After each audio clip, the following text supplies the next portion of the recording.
Hey everyone, I'm back and ready to record more games. And this time we're going to be taking on Bugs Bunny's Crazy Castle 3. And as you can see from the 1999 and the bright colors, this is on the Game Boy Color. So no more black and white, and there are some improvements to this game. I mean, not just graphically, but also in terms of gameplay. But we'll get to that soon. There's some backstory. Yes, there is some story. Now here's the castle you're going to be in. As you can see, it's divided in 4 sections. Each consists of 15 stages. These are just more or less tutorial levels just to get you used to the game. Look, the one thing you can notice is that the slowdown is a lot better, or there's no slowdown, which is one thing that was kind of a problem in the second one. And as you can also see, this game does play a lot like the second one, in which you get the 8 keys and go through the locked door in order to proceed to the next level. And yeah, that's pretty much it for the first level, really basic.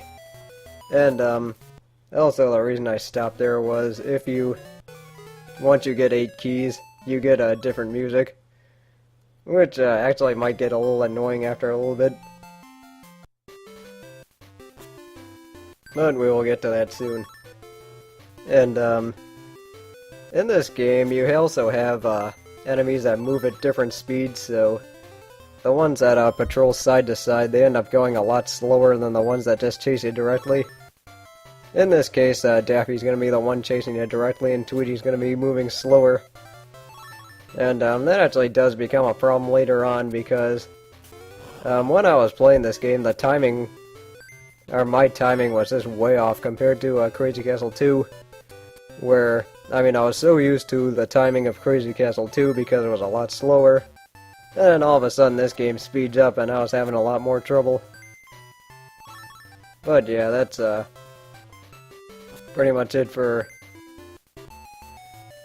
Yeah, sorry, my throat's getting kind of creaky, but...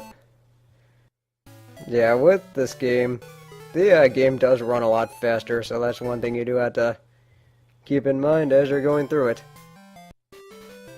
And as you can see, each section has 15 stages, and I'll be doing about 5 stages per video. I feel that's a pretty reasonable pace, because I did have a lot of trouble commenting over Crazy Castle 2 because of just how long the videos were.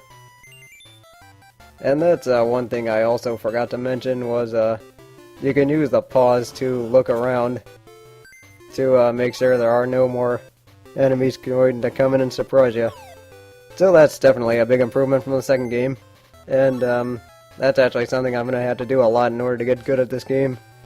Because this is actually not a game where you can just run around everybody and just manipulate the AI, because the AI is actually a lot harder to manipulate in this game compared to, Crazy Castle 1. And, in this game, the AI is actually kind of dumbed down, which might be a good thing or a bad thing. It just depends on your point of view, to be honest. But, that's 3 stages down. And yeah, this video is going to be kind of short compared to some of my other ones. And, with these first levels, it's just really getting you introduced to the games and getting you introduced to the mechanics. And, the enemies do freeze for a little bit when you go in and out of doors, but not really as noticeable as it is in the second one. I know that's a mechanic I definitely abused in the second one. And one thing that you do have to keep in mind when you're playing this one is that enemies can also use the up panels as well as the warps. So that is something that can catch you off guard at first. I mean, especially since some of the enemies can just warp in on you and surprise you. And that's one of your weapons for the game, is a pop gun. The bombs also make a return. But personally, I feel the animations for them were a little bit unnecessary. I mean, there were a few times where, during practice runs, I ended up getting killed because my gun didn't go off fast enough, and the enemy ended up running into me. And then there were a few times where I had to place a bomb, and then that didn't our bugs didn't put the bomb down fast enough, and I ended up getting killed because of it. Right here, I'm just seeing if anybody else wanted to surprise me, but they did not.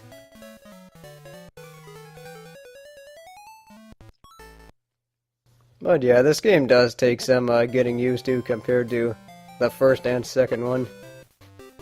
And also with this game, my nostalgia for it is non-existent because I actually didn't know about this game until like sometime in the 2000s. And yeah, so I didn't really play it as much. But I do have some new appreciation for this game because it kind of takes the level design of the second one and not only like expands on it, but also adds like the quicker, or makes the game go quicker like in the first one. And that there was Elmer Fudd, and one change that they have is that enemies can actually shoot you and kill you that way. But there are only 3 of them that do that. Elmer Fudd is one of them. You're gonna meet Rocky in the second section. He's that mobster guy. He's another one, and then Yosemite Sam is actually a third one that can do that. So yeah, the enemies are tougher, you can see.